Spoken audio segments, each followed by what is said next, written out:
Good evening, everyone. Today is Wednesday, June 7th, 2023. This is the Finance and Operations Committee. We're in the Nashua North Boardroom, and it's 6:05. And I'm going to ask Ms. Brown if she could call the roll. It's so simple. Ms. Johnson? I'm present. Ms. Brown, I'm also present. Also in attendance, we have Dan Donovan and Sean Smith, and also members of the Nashua JROTC. Great. So we're going to have a presentation from them this evening. And if I can ask whoever's going to give the presentation to please come up to the first desk, put the microphone on with the green button. We know it's on when you see it's lit. And we thank you for coming tonight.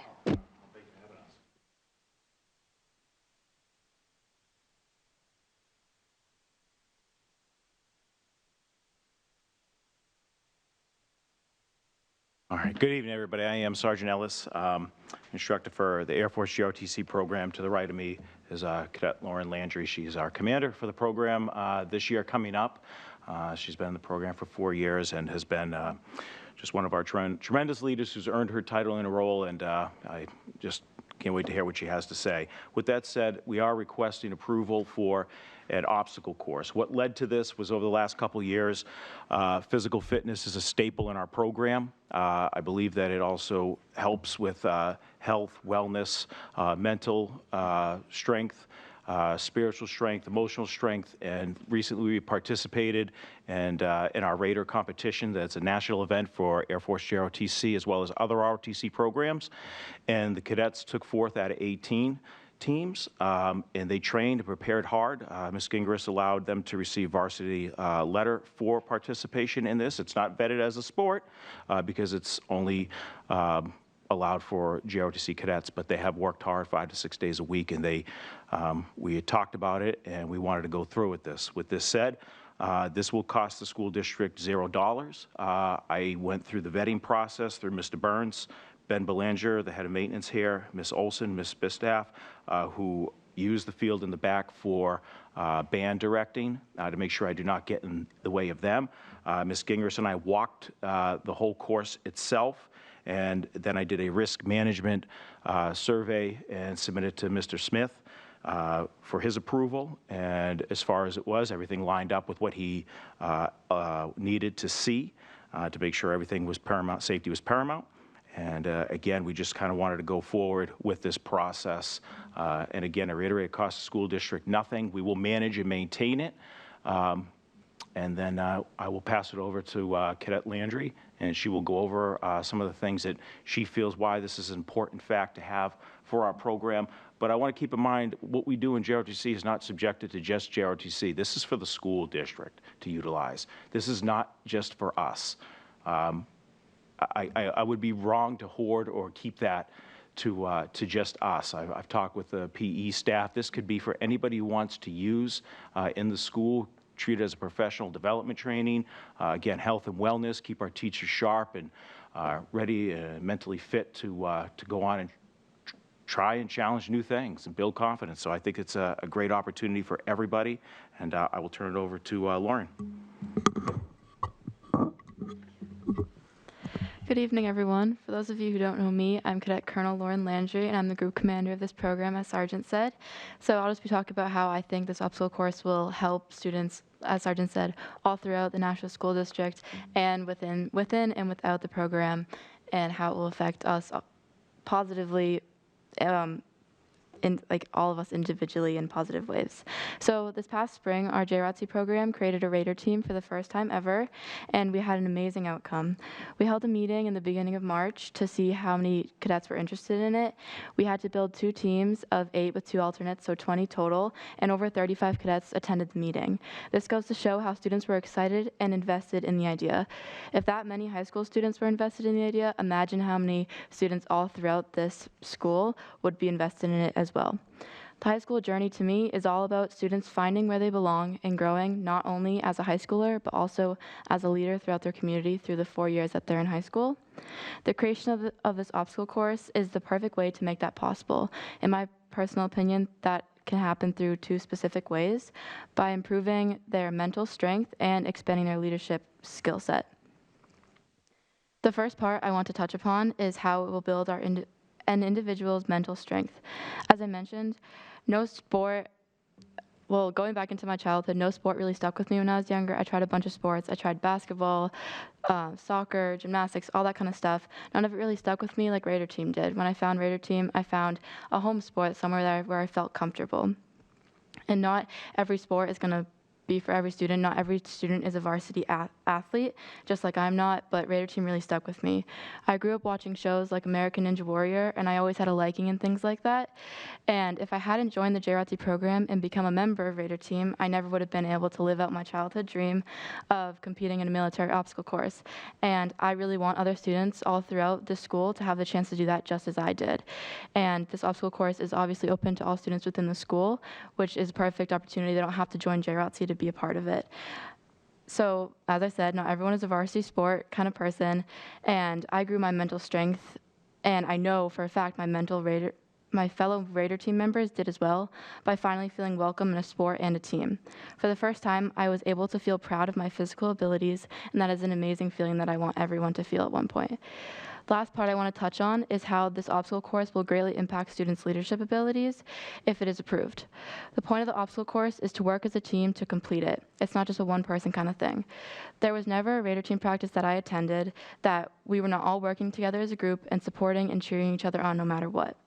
This not only creates camaraderie between each and every person on the team, but also teaches us how to problem solve and collaborate as a group all together, which are all skills that people will use throughout their entire life. Overall, this obstacle course will provide teenagers all within the school with endless leadership opportunities and ensure they all grow as an individual in so many ways. Especially after COVID, all teenagers lack the sense of community and social connections, so this is a perfect gateway to help with that.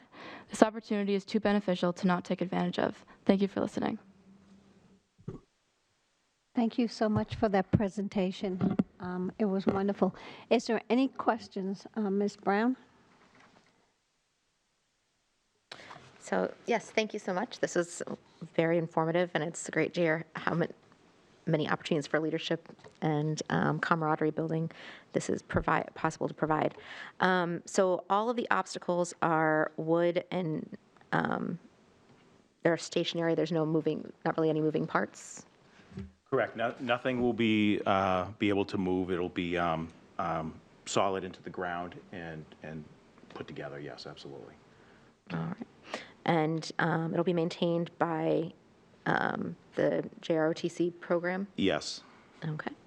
And my other question is accessibility from the neighborhoods. Like if people walk onto Titan Way, would they have access to that? They would. The only, and I completely understand any reservations that anyone would have, and I would accept that if that was a reason why we did not want to go forward with this. The best I could do, because of financial constraints, it would be $20,000 to $30,000 of fencing, pricing it out. And I'm sure even if we got individuals to help participate, to help build that, it would still be a financial strain that we could not afford. So the best I could do is put up the signs on each obstacle course that no unauthorized entry or use is permitted. And that would probably be the best I could do. Okay. Which I would do. Right. Which, and honestly, I think I've seen similar structures to this in other towns and actually even in some surrounding areas where people can go and use it. And I think the fact that there's no moving parts and pieces that can break off, it actually seems like it's a wonderful opportunity. I think it's great. I support it. What do you think, Ms. Johnson? Oh, I think it's great. Or can you put a sign up, use at your own risk? Absolutely. Yeah. Whatever makes the liabilities or concerns alleviated, we can certainly do. Again, I don't have that. This would be somewhere between that $2,000, $2,500 range, which the Air Force funds operational and maintenance, which they would be able to do for us, which hardly ever gets used because we don't have any equipment like this. So, that's why it's able to be funded. I try to make all obstacles, with the exception of the wall, which is 8 feet high, which is vertical, everything is no more than a couple of feet above the ground. So that way, if there was a fall or things like that, if we were not there, hopefully it would be limited of injury. But regardless whether we're there, equipment will be utilized, helmets, things like that, for safe precautions for students. Right. Well, and just consistent with the rest of our schools. People get on the equipment at elementary schools after hours also, and those have structures higher than 8 feet in some places. Can I ask Ms.? I was just going to ask them probably the same questions. So Yep, I was go going to say, ahead. Mr. Smith, do you have any concerns or comments about the location? I do not. I have a vague, distant memory of obstacle courses from my Coast Guard days. By the way, even though you're Air Force, think about the Coast Guard Academy. It's a great way to go. And we have airplanes and we have helicopters. So if you're in Air Force stuff, then we got the same stuff. No, I think this is a great thing to install. You're right, it will be used by the neighborhood, but that can be a good thing too. Mr. Donovan, do you have any comments? No, I think I was going to make the point that, other than the wall, which you said was 8 feet high, it'd be kind of hard to hurt yourself on the other things. And we have elementary playgrounds, and we allow neighbors to go and climb the ladders and go up the slides, et cetera. I mean, there's always that chance someone could get hurt too, so. And even if you did fence it in, they'd climb over the fence if they wanted to, right? I mean, Just look at Stillos. So- They go right over the fence, which is higher. yeah, so I think, he seems like they've spoken to all the right people, and Sean and Ben and Nate, and so seems like a great idea. All right, I'm ready for a motion. I'm going to make a motion to accept from the AFJ ROTC the obstacle course at Nashua High School North. I'll second. All those in favor say aye. Aye. Aye. Motion carried. Okay, so you're all set. Thank you. Thank you for your We look time forward to the tonight. obstacle course. Just one other question, when are you going to build it?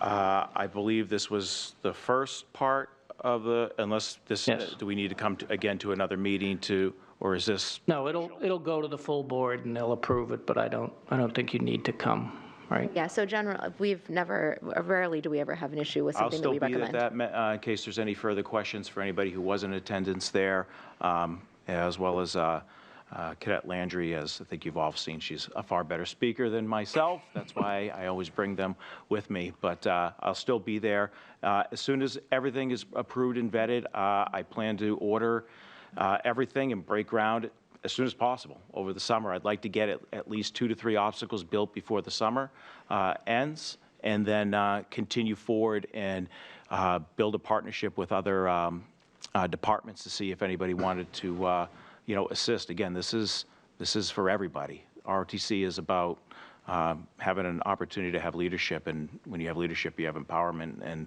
we have that ability to take this and create opportunities for students. And the cadets, when they brought this to me, it was a no-brainer.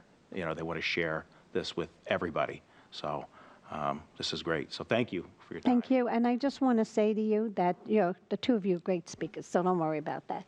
And it's going to be on the agenda, so during the first comment period, you might want to come up. You have 3 minutes, so in 3 minutes, you can just present it to the board quickly, so this way they have the scope of what you're looking to do.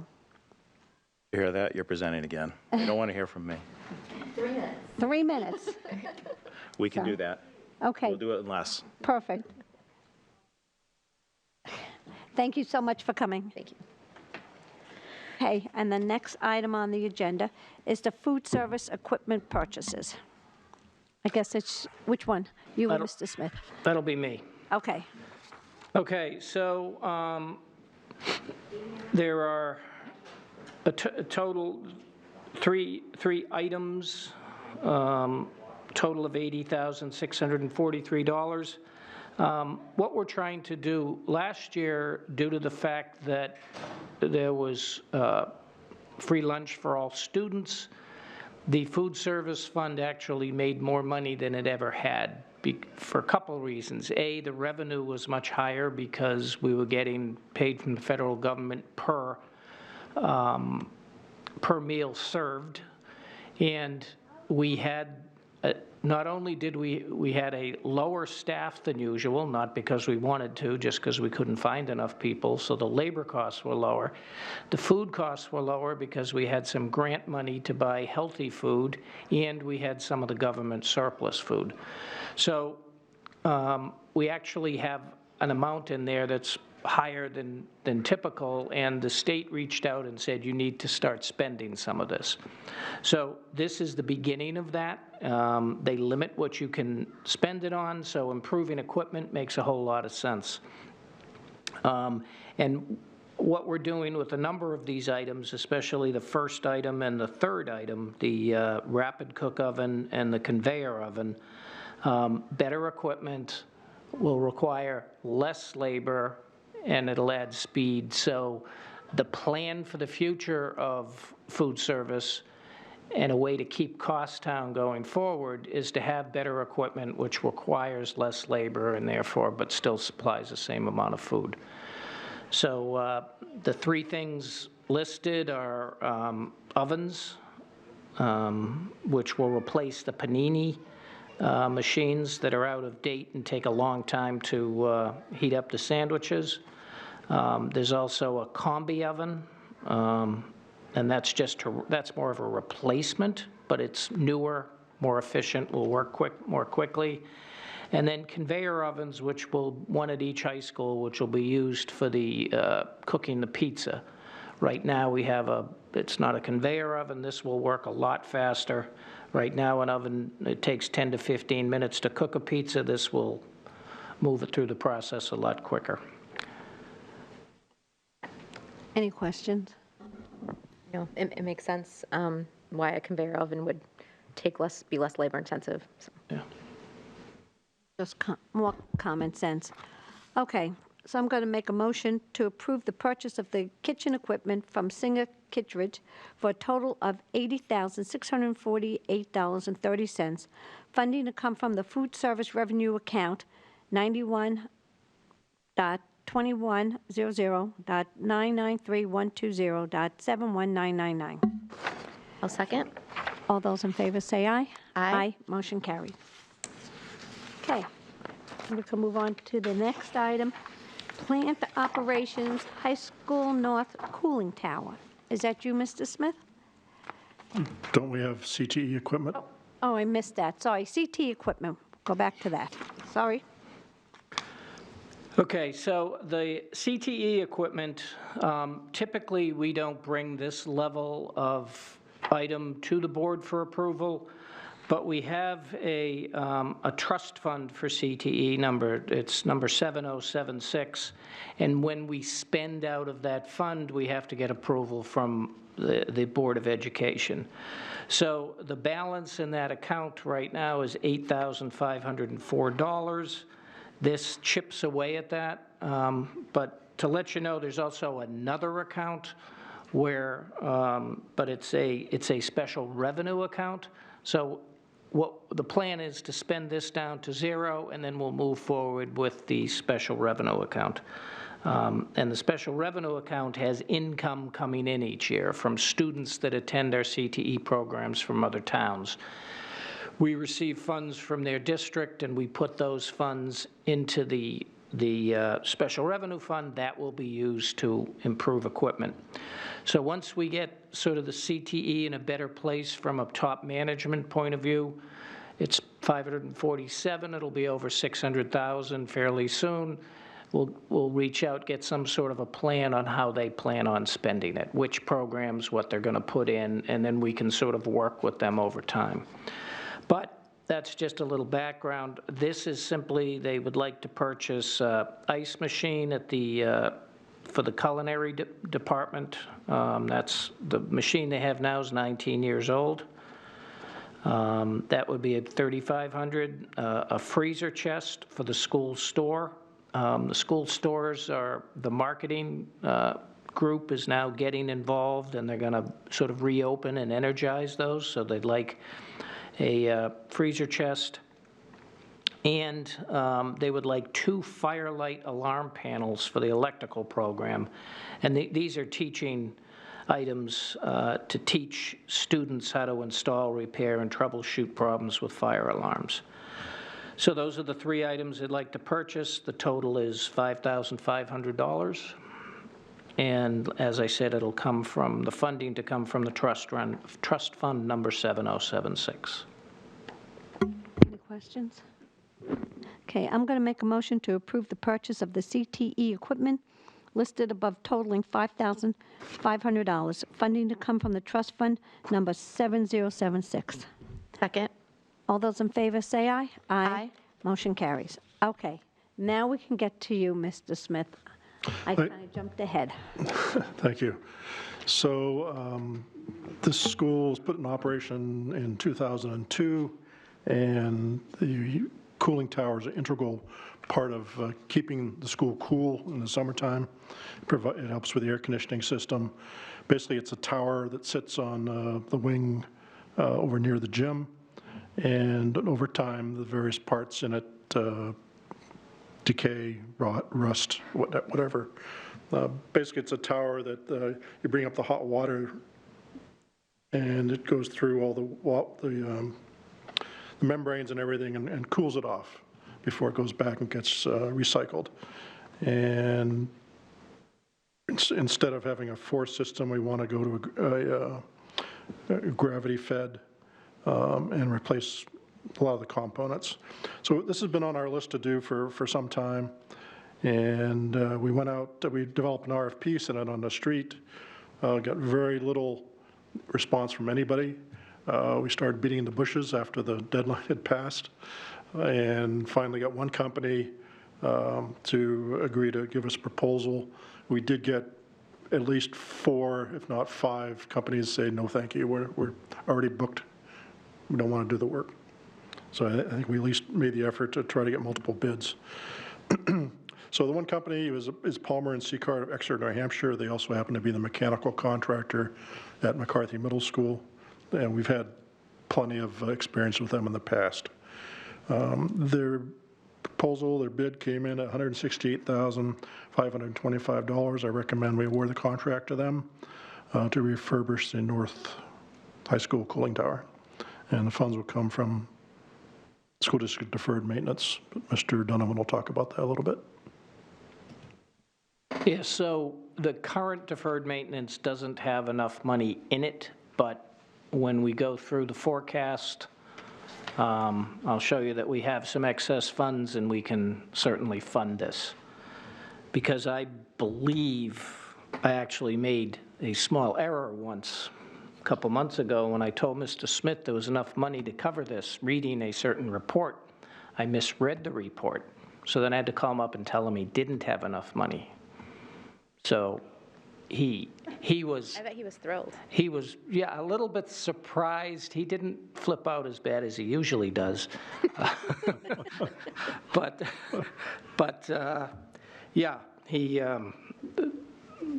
I found the money in the end of the year funds, so we should be able to get it. And as Sean said, it has been on his list for a while, so it's one of those things we want to do. Ms. Brown? So I think it's important, since it's been in operation since 2002.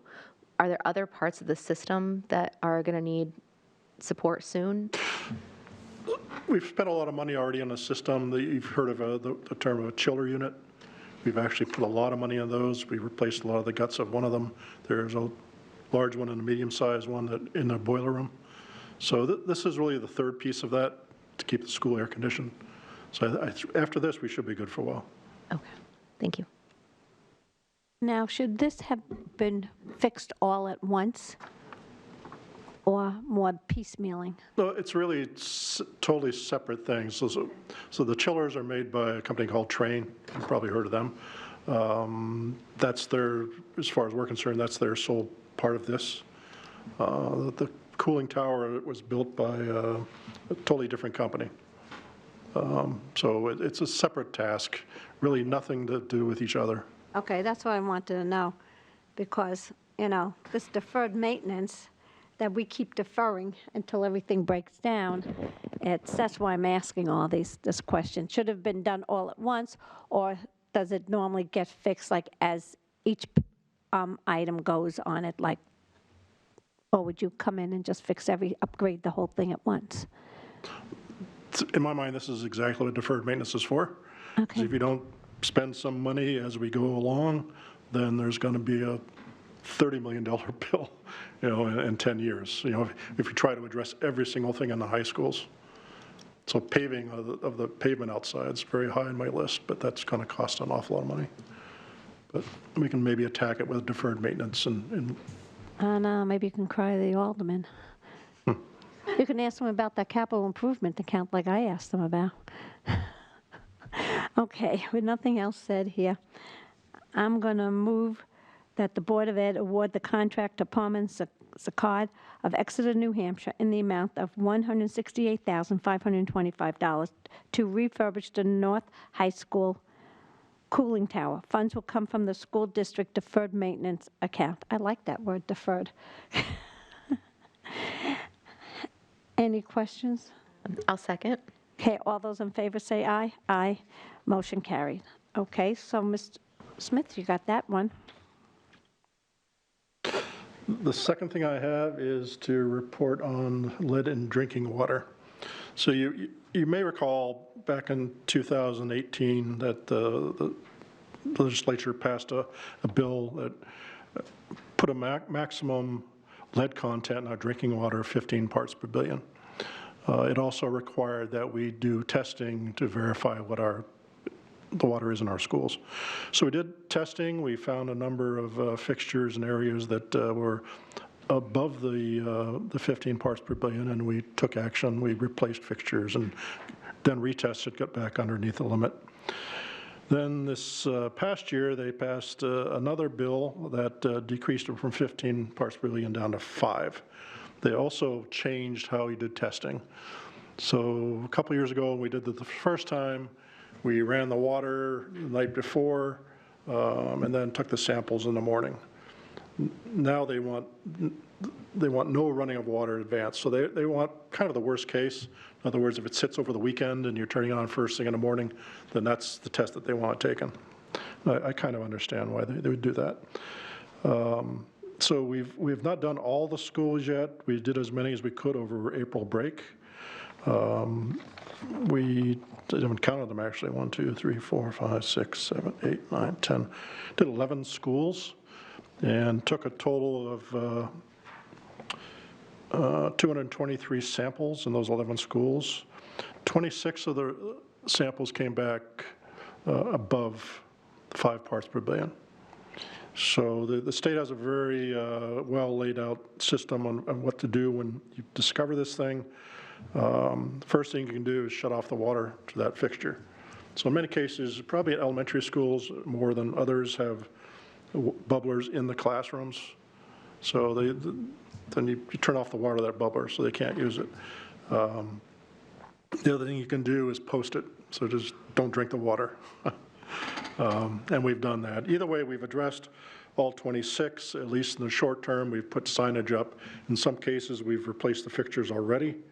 We will address the rest of them as we have time in the summer.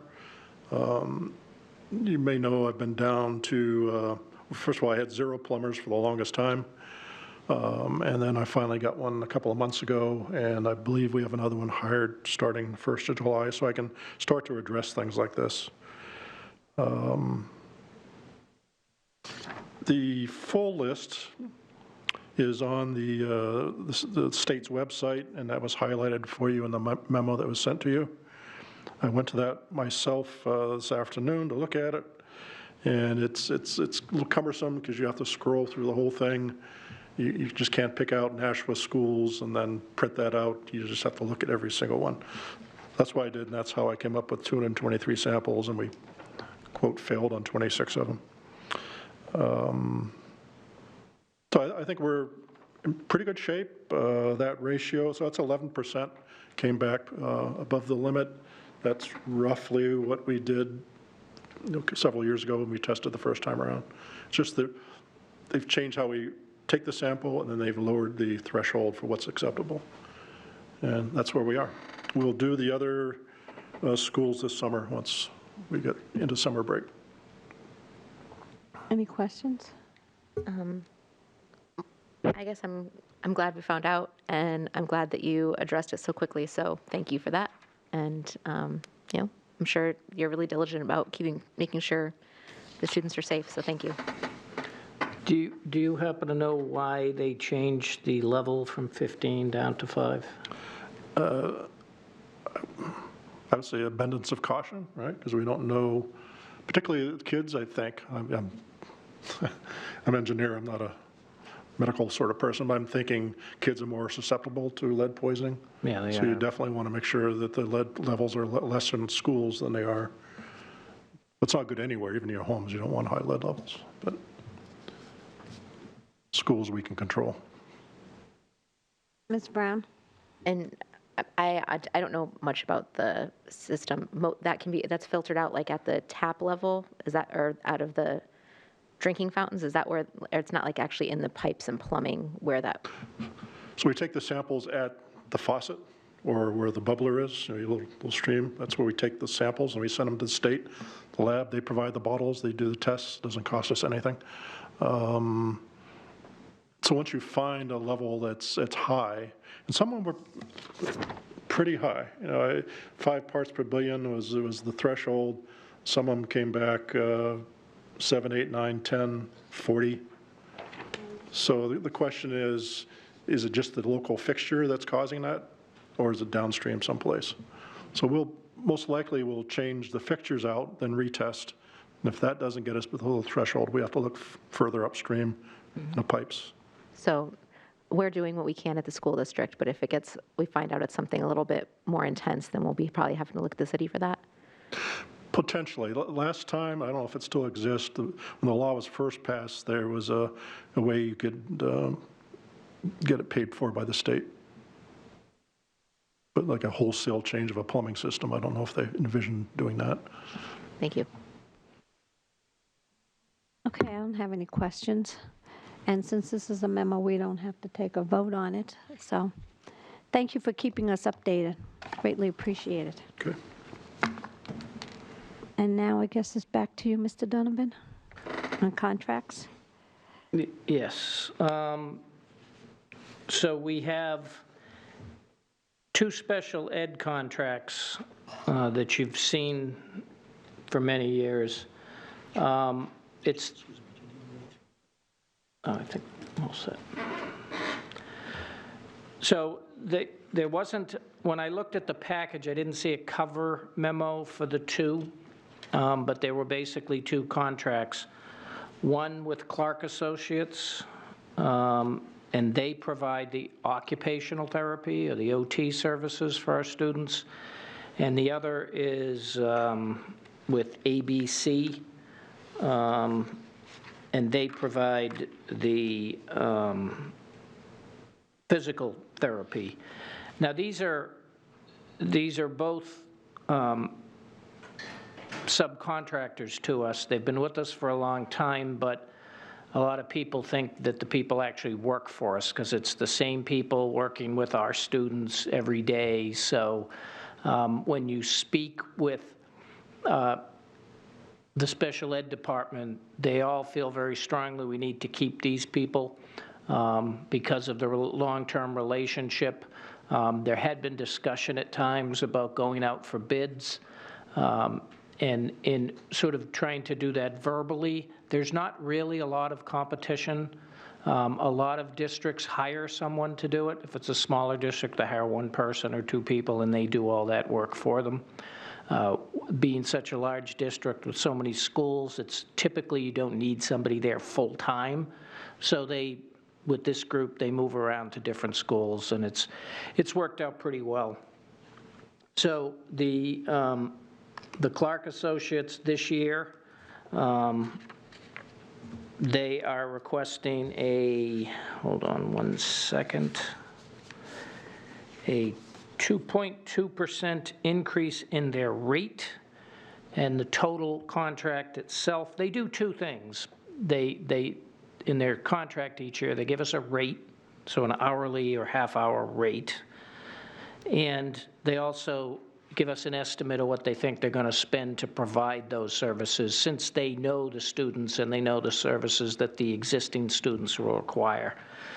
So Dan, can I interrupt you? Is that 2.2%? yes, 2.2 for them is their requested increase. And the actual amount of work they think they're going to do is actually about a few thousand less than it was last year. So they're assuming fewer units or fewer amount of work. Now, I don't know if some students have left the district or maybe moved on, they don't require the service anymore. So that is the first one. I'll speak to both of them first before I suggest motions. And then the ABC, their request in total, the total dollars is 10,000 higher. They do the same thing. So they think that it'll be 10,000 more this year. Their increase on their hourly rate is a 3% increase. They had requested higher, but I suggested lower, and we ended up at 3%. So I think those are both fair increases for long-term staff members. And their total, like I said, is 10,000 higher. It's a total of 227,000. So I would suggest a recommendation to approve the occupational therapy contract from Clark Associates in the amount, I'm going to flip it around.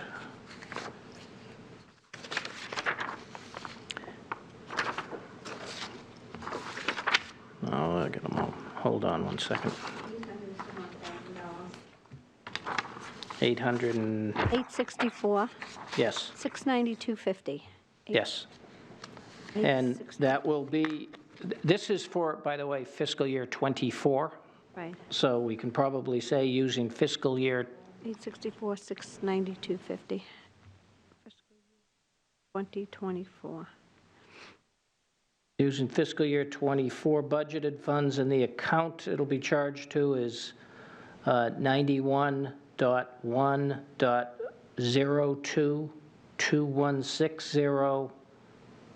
91.1.02216053,614. Let me just read that back to you.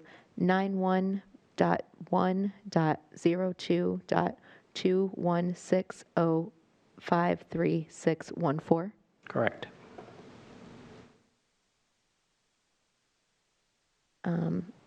I'll make the motion. Do you have any questions? All right. I move to approve or recommend to the full board the contract for, do you want the Clark Associates. Clark Associates and for OT services and ABC for physical therapy services in the amount of $864,692.50 for fiscal year 2024, coming from account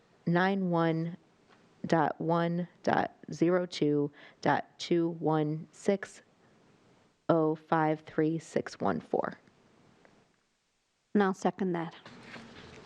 Okay, just to fix that, you needed the amount for ABC is 237,000. 37. So the 864 was just for the OT, All right, so can Well- you amend the motion? Yeah, just amend the motion to just have it read that the services for Clark's Associates OT services in the amount of $864,692.50. Okay. And what would, and the And amount? Then the next one would be ABC services for physical therapy in the amount of $237,000. $237,000. All right. Both to come from the same fund. yes.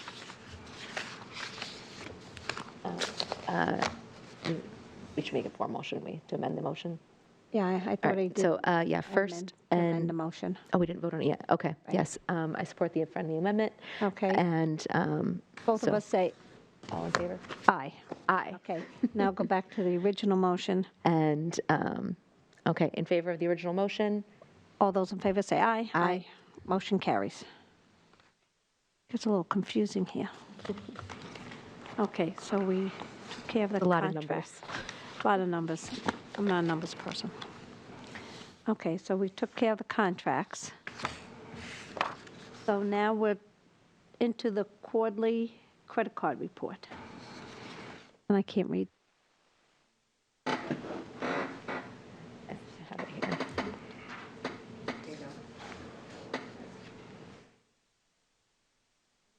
Is there anything that stands out in the credit card report, Dan? No, it's basically the quarterly review. If you look mainly at January, February, and March of this year, you can see most of the spend is on travel and conferences and seminars. And those were the 21st Century Group. They go each year to a conference. There's usually about 5 or 6 of them that go. It's charged to the grant. So that's most of what that is. And there's also a grant, a conference taking place in Colorado, going by the curriculum team, some coaches. They're going later in June. So that's what most of those costs are. Other than that, just some small items. And the electrical supply in the month of April is high, but that was something that Gary Connors needed to repair a piece of equipment, and the only place we could find the part was at an online place that required a credit card.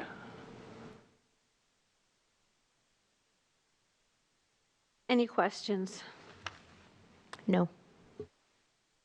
Okay. Then we can go on to the next item.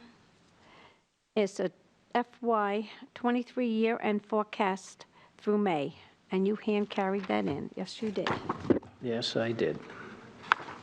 Okay, so it's your big sheet.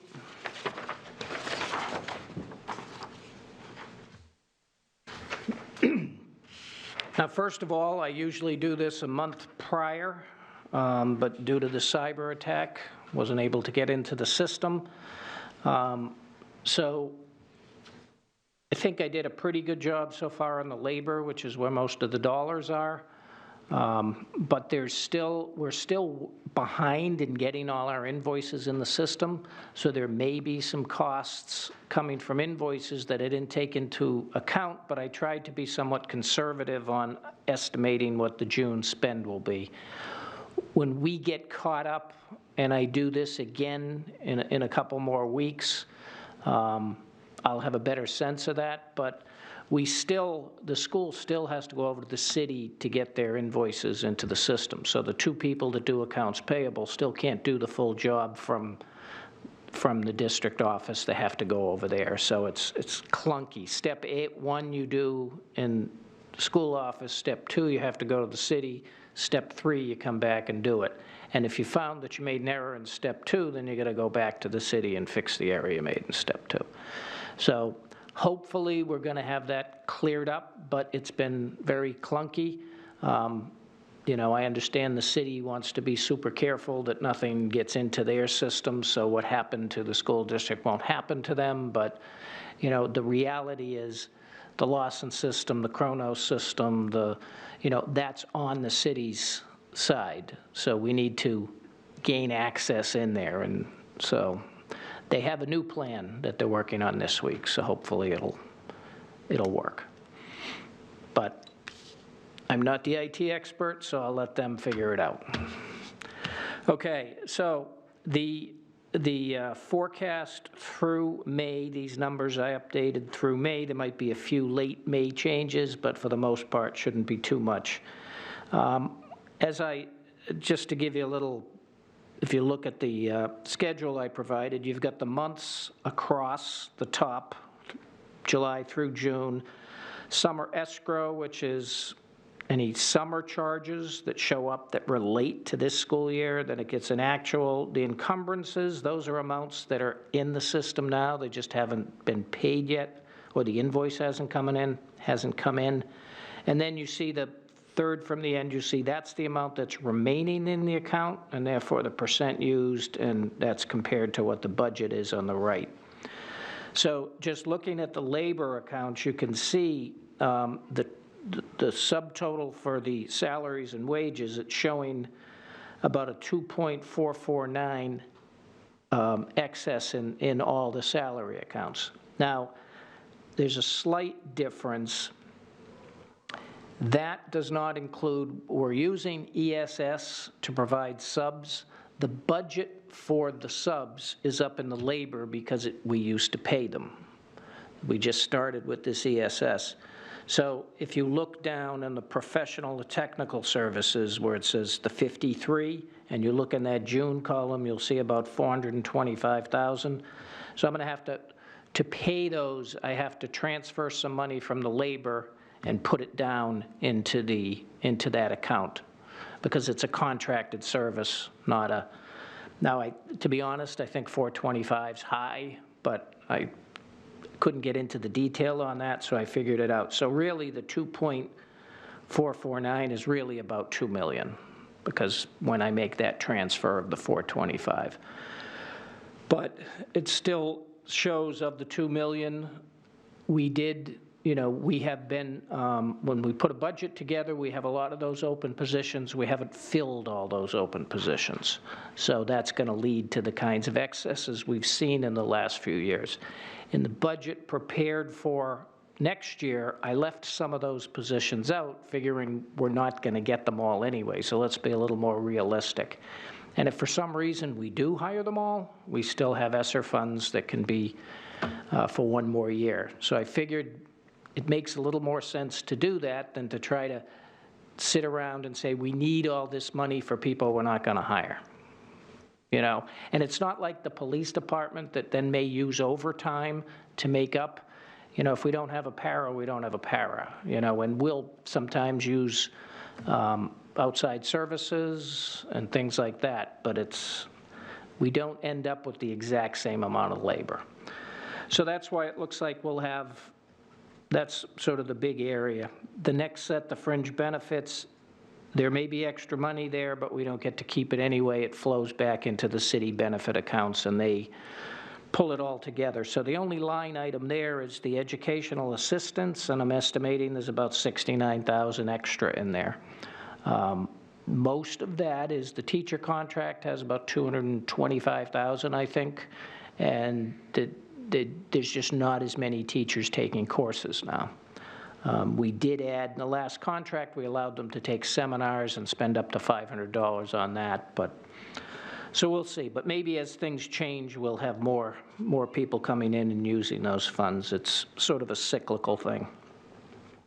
If you look at the next set, you see the professional technical fees. You see in total there it's minus 850, but almost all of that is because of what I just talked about, the ESS and so you really need to combine that with the labor and net those two out.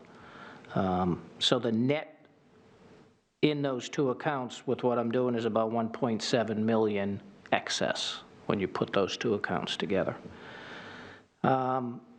Next down is property services. That's going to run in the hole, about 500,000, the total of all those accounts. And most of it is the electricity account. Ms. Johnson was there last night when I explained what we did.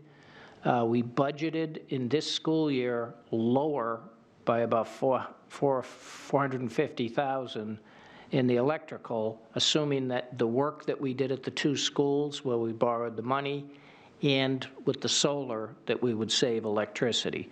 Well, it turned out that electric costs went up, even though we have a rate locked in. The delivery charge still went up. We're still using the heavier filters, which require more fans.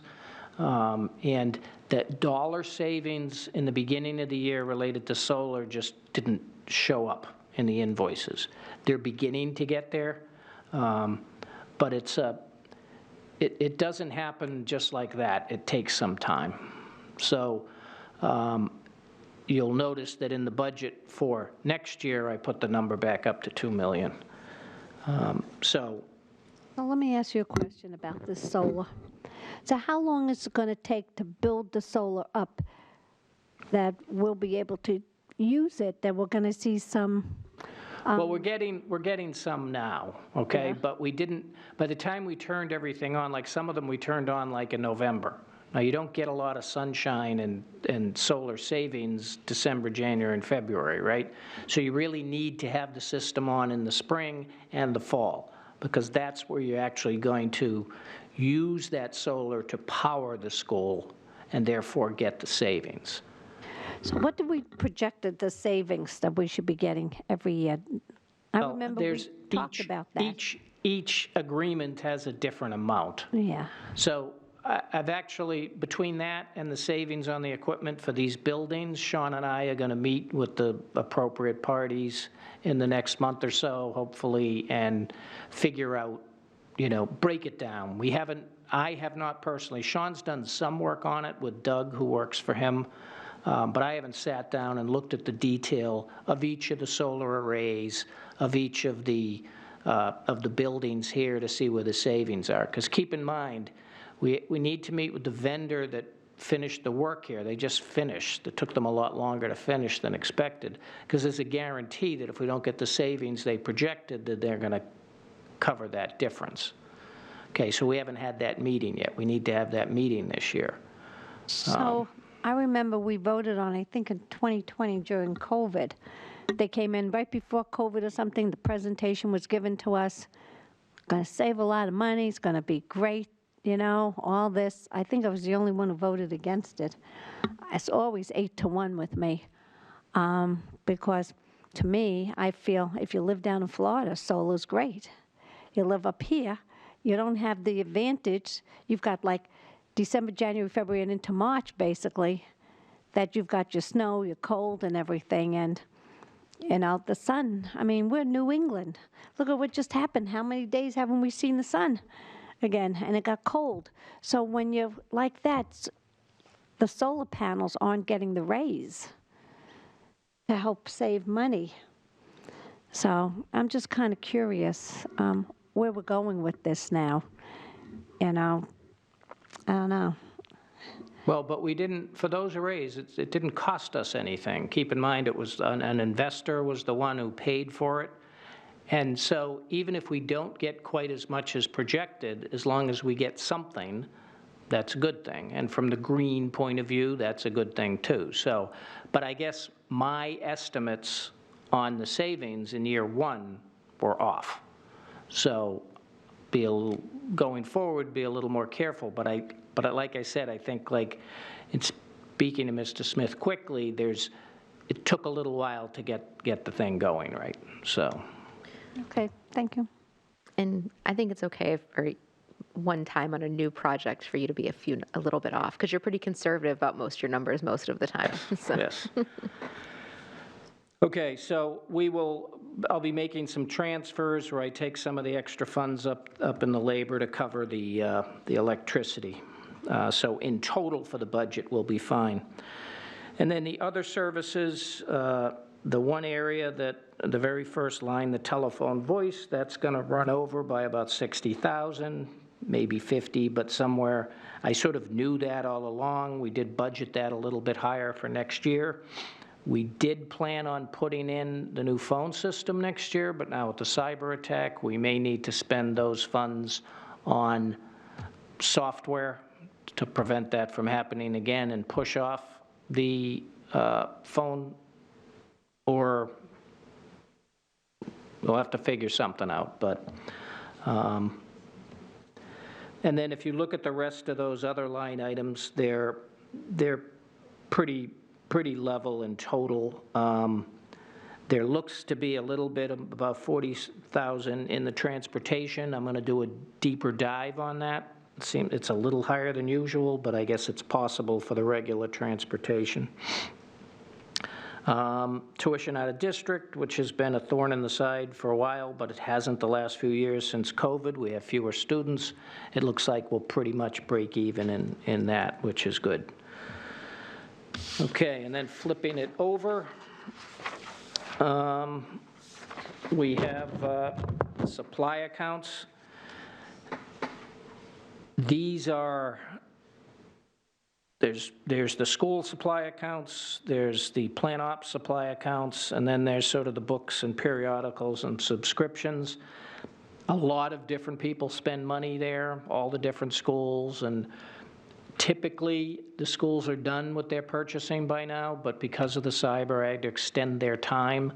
So this will tighten up in the next couple of weeks, but for now, that's my estimate. We usually have some money left over there. I'm estimating about 70,000. If it's a little more, a little less, it's not going to make a big difference. Another area where we have a significant savings is the other expenses, the indirect costs. Because of the ESSER grants, we have the indirect costs where it's like 2.3% we get to sort of bill back to us. It shows up here as a negative or a revenue. So I think I budgeted 210,000. We're already at 572,000. So that's sort of a gain. It helps us in the operating budget. It's a fairly significant difference. I did budget that higher for next year to spend the rest of the ESSER funds, but that's sort of some excess funds that we can discuss. And then the equipment line, I'm projecting 32,000. There's a lot of equipment being bought right now. That number I'll tighten that number up over the next couple of weeks. There's usually some money left there, but even if that 30,000 isn't left, I don't think it's going to affect things too much. And then just goes down to the end. You can see the 100,000 that the mayor took out of the budget at the end of last year, which leads.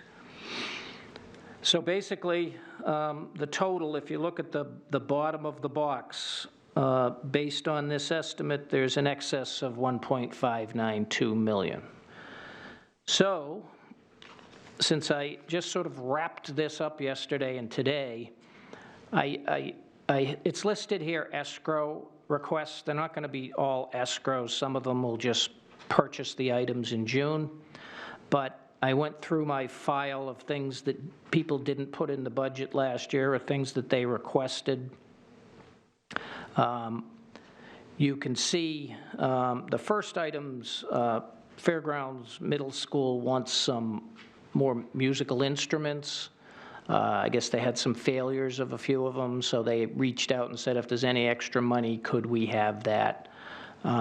It's really two pieces. One's like 9,000 and one's 4,000, but I just rounded it off and put that in. The second one, I've got to check back with Mr. Posca, but we had purchased world history books for the high school using ESSER funds. When the books came in, they were not what we expected. They were in bad. They ripped it. They said the paper was real bad. Whatever. They didn't like them, so they shipped them back. The vendor took them back and gave us a credit.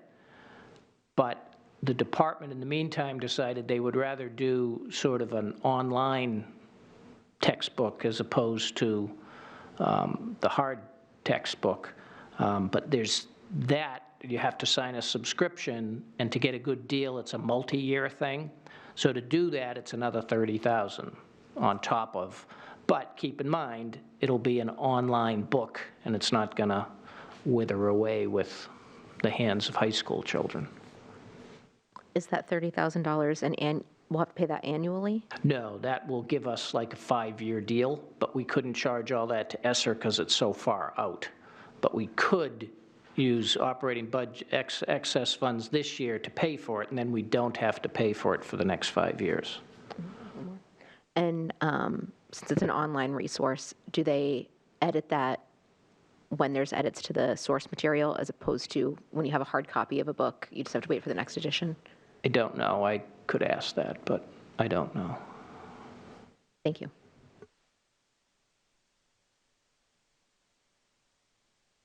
Okay. Speaking with Greg Rodriguez, our IT director, he was mentioning today that he may have some issues with his software lines and need a little bit of extra money because some of the softwares we want to put in place to prevent the cyber attack, again, are more expensive than we typically would pay for. So I just put I'll get a better number, but I put sort of 100,000 in there. The cooling tower that we just mentioned and we approved, that will come from this excess. This Clean Harbors, the chemistry department has stored for a whole bunch of years a lot of waste. And I guess once every few years, the state comes down, takes a look at, and they said, you got to get rid of this stuff, guys. So it's hazardous waste now. It's only $5,000 to get rid of it, but we'd hire like Clean Harbors, someone that would get rid of it the right way, so, it won't get thrown in the river somewhere. So that popped up fairly recently. And then there's this interesting case where there's a student who used to be in this coded with an IEP, has significant needs as far as medical needs. But that student, and I don't understand all of it, but that student still needs the nurse, but is no longer a special ed student. So there's this nurse, these bills that keep coming in, and special ed this is the kind of thing we should charge to the grant. We can't charge this to the grant because the student does not have an IEP. So perhaps they move to just a 504 instead of an IEP. Sure, but we don't really, I didn't have anything, and this is odd, and I can't explain to you why they don't have an IEP, so we would need to ask someone. We don't like to speak of specific students in public, but there's, It makes sense that you're pulling it from a good location with the funding for it. We need to support the students' needs, so it's fine. yes. And then, so those equal about 349,000, and so then I said, okay, well, why don't we we've been talking about deferred maintenance forever, why don't we take, and I think everyone, not only the aldermen, but the board here, and everyone agrees, we need to put more money into the deferred maintenance. And Mr. Smith requested 1.1 million in the capital plan. Put in by the city was $100,000, same as last year. So Thank you for that. if we can get, and I think I could probably talk to a few people and request an escrow of $1 million from these funds, they don't have to then find it in next year's budget. They can use these excess funds, and we can get the 1.1 million, so Mr. Smith's list that he'd like to do this coming year will be complete. So, and the other thing about that is it's one item to move forward. It's, I think, understood by all parties. So that's what I'm suggesting that we do. Now, I think maybe the strategy here is I can update this. Maybe we want to have a finance and ops half hour before the next board meeting, and I can just tighten down these numbers a little, update this committee, and then maybe vote on this before the end of the month, since we don't have another meeting. Yeah, that's fine with me. Now, here's my question. You're going to have $243,846 left after your 1.3 million from the 1.5? If my numbers are right. If your numbers are right, because I'm going to say this again. Do you think we can get some new chairs in here? Because some of these are broken. We were playing musical chairs tonight before we started the meeting. I mean, I think because it's not only we use it, the students use it too. And, if we're going to, hate to piecemeal, but, they're old and they're just not, they're just not working. Even before our meetings, we played musical chairs. You had the high chair, low chairs, and then you can't adjust them. So maybe last year I asked for that. I asked if we can clean them. This year I'm asking for new chairs.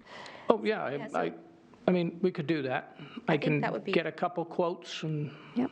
I think that'd be great. So we'll hold off on voting on this, and we'll meet a few minutes before the next Yeah. full board. Yeah, to and then discuss I'll that, have and maybe have a quote on how much it would be to get some new chairs. Yes. I would like to request that if we're going to replace them, we replace all of them, because I would like them to match. Oh, yeah, yeah. I think that would be nice. And I'll have height adjusters. That work. Listen to Jimmy. Because when we do so are we talking about doing this the same night as the board meeting? Well, that's what I was thinking, because that'll give me a little more time to get I was pretty rushed in getting this done. I can get a little more comfortable. The invoices will get in the system, but I can have someone get some quotes on the chairs and, Okay, thank you. move ahead with some of these other things. So I can just tighten the numbers down a little bit. Because HR is usually 5:30 to 5:45. So if you can just coordinate that? Yes. The time, because I'm here for the HR anyway, so. Yeah, and I can come as early as 5 if need be. Perfect. Okay. All right, so that's sort of what it looks like. Like I said, I'll tighten it up a little bit, but it looks like, again, just like the last few years, we have excess money in the labor lines, and this year we also have that 250,000 or so in the indirect costs. So that's where the extra is coming from. And then, Okay. there's always a little bit of extra in the other lines.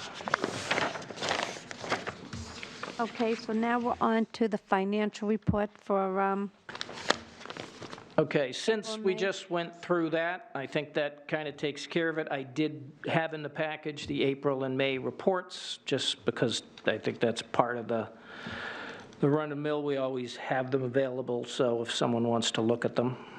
absolutely. But I think the Okay. discussion would be just what we just said. Exactly, so we can move right along to the transfer report, and we have a lot, I think, this month. Yes, we because do. End of the year. Yes. Move it from one line item to the other. Exactly. So, as you just mentioned, the schools, this is the time of year when the schools, any money they have left, they go through all their various lines and say, okay, where didn't we spend? Okay, what do you want to do with the rest of the money? It's $3,000 or $4,000 per school, whatever. For the elementary schools, it's more for the larger schools, and then basically what they're doing as we run through these, you can see they're taking them from a number of accounts, putting it into one account, and then purchasing the item there. So I'll just run through them quick. The first one is the North High School, and they're moving it from conference and seminars they didn't use to furniture, so they could buy some new chairs for the computer lab. Chairs. Chairs, and more chairs. Exactly. Okay, the next one is from the Career Center at North, and they're moving it from contracted services to fax to purchase 2 refrigerators for the fax department. Next one is the 21st Century. It's the grant. They have a grant, and then they have a special revenue fund. This is the money in the special revenue fund. Typically, they budget money it shows as a labor account, 51650, but it's if they spend all the money in the grant, then they move here to pay the various people that help out, teachers and paras and things. But the grant has enough money, they don't need to do it, so they're moving it to cover the transportation costs for the program. Next one is the Career Center at this school, and they're just moving various accounts into the supplies, and they'll spend the supply account. Next one is the North High School, and they're moving it to purchase equipment. It says spotlight cameras, which I'm going to ask. A spotlight camera to me is one of those cameras that when something moves, the light goes on. I'm not sure why the school itself would want those cameras, but maybe for the outside, I don't know. We'll find out. But Fairgrounds Middle School moved it from computer equipment to computer software for the Nearpod subscription, which is a math and science tool that they use. The one behind that is just a copy of the same one, so you can ignore it. Next one, Fairgrounds Middle School again, moving items from computer equipment and software to supplies, and they'll buy some supplies.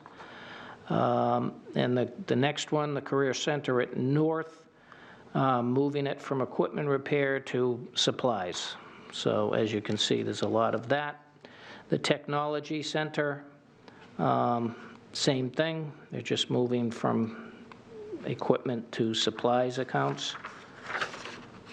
And the Assistant Superintendent's Office is moving money from additional hours, which in that account, that's funds they use to pay teachers typically to work outside their regular hours or on a weekend or in the summer.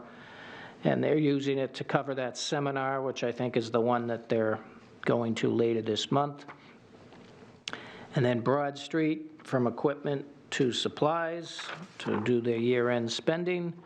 And another one from the Assistant Superintendent's Office.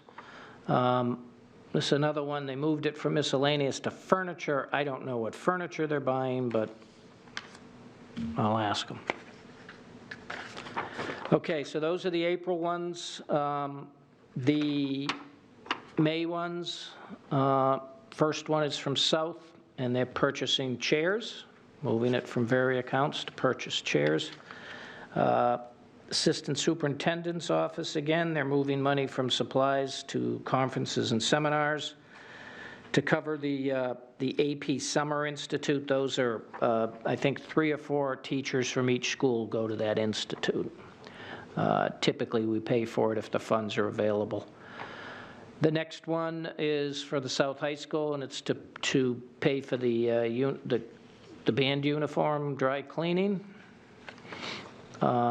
Next, New Searles Elementary. They're moving from supplies to furniture to purchase some desks and chairs. And then another one from New Searles, where they're moving from supplies to purchase a few iPads and a ViewSonic for the gym, which I'm guessing is just like a TV. The South High School, moving from a whole bunch of different accounts to supplies to spend it down. As you can see, that number's 18,000. That's bigger. The high schools have like 200,000 to spend versus about 40,000 for a elementary school. Next, Birch Hill, just moving from various to supplies for the spend down. Next is Fairgrounds. They're moving it, same thing, to supplies. And the South High School, they're going to move it from supplies to equipment to purchase AV equipment and some desks. The North, moving into rentals to cover the Christian Party tent rentals for the graduation. They probably just didn't budget enough for that in the first place. Elm Street Middle School, moving from certain supply accounts to one office supply account, which I found kind of interesting, but. Maine Dunstable, various accounts purchased into equipment, so they're going to purchase desks for students. The athletics, Lisa taking the extra from mileage, postage, et cetera, and to purchase ski equipment and jackets for the ski team. High School North. This is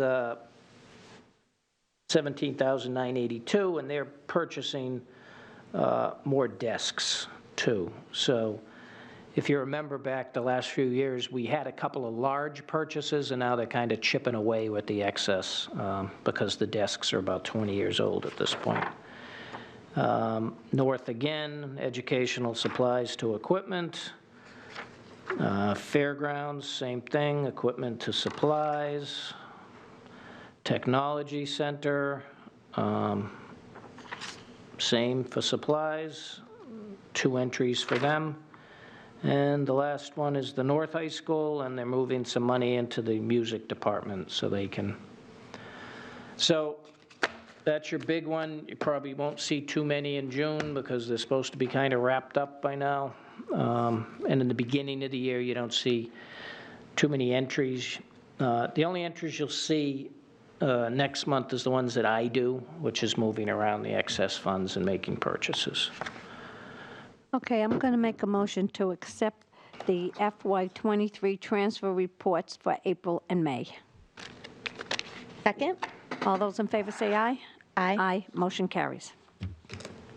Okay, and the last item on the agenda tonight is the Student Activity Fund audit for 2021 and 2022.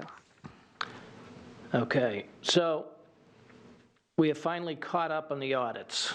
The COVID, which caused this problem, we've now caught up. The city actually is still doing their fiscal year '22 audit, not for student activity funds, but their whole city audit to do the CAFR.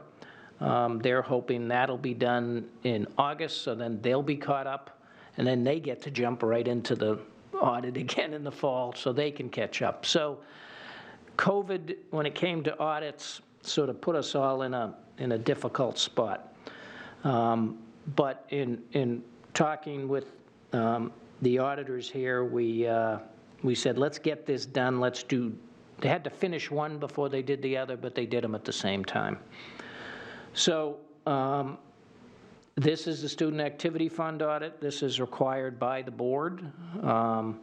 We have, if you look at the front page of the audit, in '21, the total student activity funds at the end of the year were like $650,000, and at the end of '22 was like $712,000. So we're talking about a lot of money. Almost all of this money is raised by the students to be used by the students.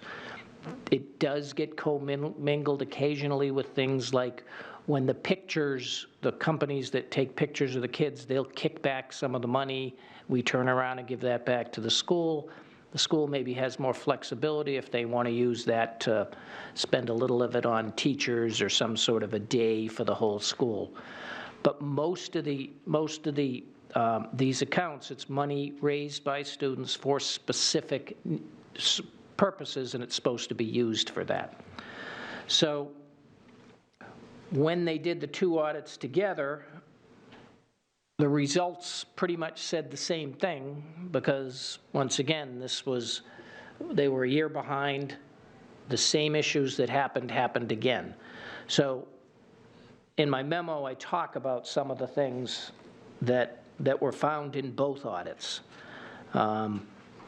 Class field trip and expenses, how we need to be much more careful with receipts, who's spending what, and that it's tracked more closely. We're going to talk about a specific trip and so a little bit later, but just in general, that these are tracked better, and listings of students and chaperones are involved with the trips if they're using these funds. Now, if they collect $10 from each student and then they take a bus down to Boston and walk the Freedom Trail, it's not as big a deal. This is for more significant trips.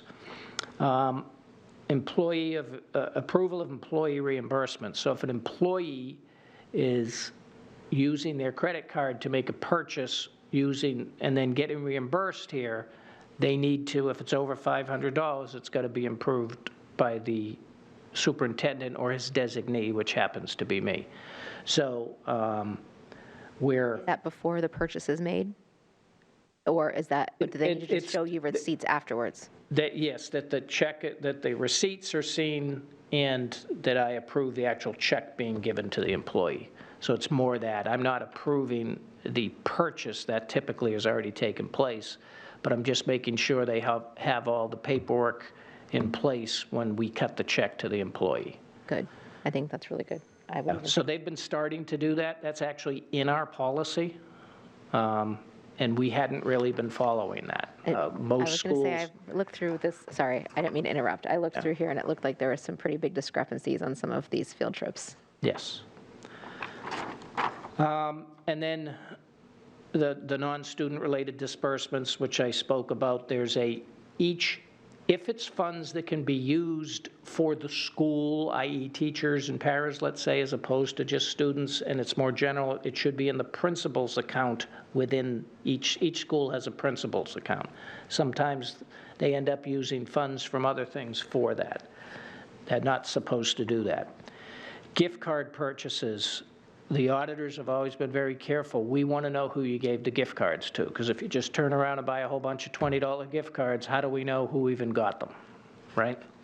So they'd like a copy of the receipt and then who you gave them to, and someone would sign off with them. If it's a second grader, you don't necessarily need that, but you can just list the student. Untimely deposits, this was worse during COVID, but, you know, when we get checks in, we tell them, get the checks in that week. You have 1 week to get them in. Occasionally, it takes a little longer, but for the most part, you have a week. The high school now they have a bank in the building, so they can deposit it. We've set up the relationship for these funds there, so they should have no more excuses. But that's important to do. Deposit slips and withdrawal slips, making sure that all the paperwork associated with them is there. And then they noticed a couple times that they cut checks out of a specific activity that didn't have that money. So let's say it had $105, they cut a check for $110. You can't do that. Now, the reality is all those specific accounts are in one place. So there's dollars are in there, but they're basically taking that $5 in my example from one of the other accounts. So it's being careful. Now, the other thing that has happened over the last few years, we've had some turnover at the schools from the secretaries that do this. We also had an issue with QuickBooks for a while, and then we couldn't even get back on the QuickBooks. So the whole idea, we used to, when a new person would come in, we'd send somebody out and train them how to do QuickBooks and train them how to work on all this, but we couldn't do that during COVID. So there was this whole period of time where people weren't getting trained and we weren't getting everything done. So those are the two audits. I would probably like to talk in non-public about something else. The auditors suggested we do it in non-public, so we can probably do that. Do you have any other questions? Yeah, I just want to, we talked about this the last time we had the audit, back, I think, right before COVID or right after COVID, with the same issues. Yes, a lot of the same issues were on the previous audit. And like I said, this is like a 3-year thing. And to be honest, we're going to finish this year. We have sent things out to all the secretaries. We've taken some measures this year. We expect it to be better. But I don't think you'll see it significantly better until the following audit. So you're going to have one more audit, which should be better, but not as good as it should be or used to be. In the following year, I think it'll be better because it just takes so much time to catch up. So do you think we need some kind of a broader scope training for both secretaries and the people who are running the clubs and activities? Yeah, well, yes. For the elementaries and middle schools, I think the training at the secretary level, where the secretary pretty much says, no, we're not going to do this, we're not going to. The high schools, there's so much more money, there's so many more clubs, so many more people involved. Getting some of the people that are heavily involved with running some of these things, and so it probably makes sense to try to train some of those. The issue is a lot of times those people, they'll do it for a couple years and then they don't do it anymore. So by the time you train them, they're like, I got 3 more months, I'm not doing it next year. Someone else steps in. But to get a strong, at the high school, having strong financial secretaries, which I think we have that now. We didn't always have that, but right now we have 2 people that know to follow the rules. And we are sending out, when a new person comes in, we send out someone from central office and says, here, this is how you use QuickBooks, this is how you do this, here's all the requirements. So, you know, we'll take measures so that it will get better. It's just going to take some time. Okay. And when we ask for documentation, do we ask for an electronic copy, paper copy? Typically, it's paper, unless it was sort of a purchase. But we ask for originals. The thing now is, I mean, if there's a purchase, it's an online purchase or something, everything, it's sort of an online original. So we will accept those because that's, you should see accounts payable now. Everything comes in online. No one sends you an invoice anymore. Right. So question, so when we come out of non-public, we have nothing left to this meeting? Right. Right. Okay. All right. So, yeah, I'll move to go into non-public Okay, and the reason why? under, What am I going under? do you think it, consideration, negotiation of pending claims or litigation?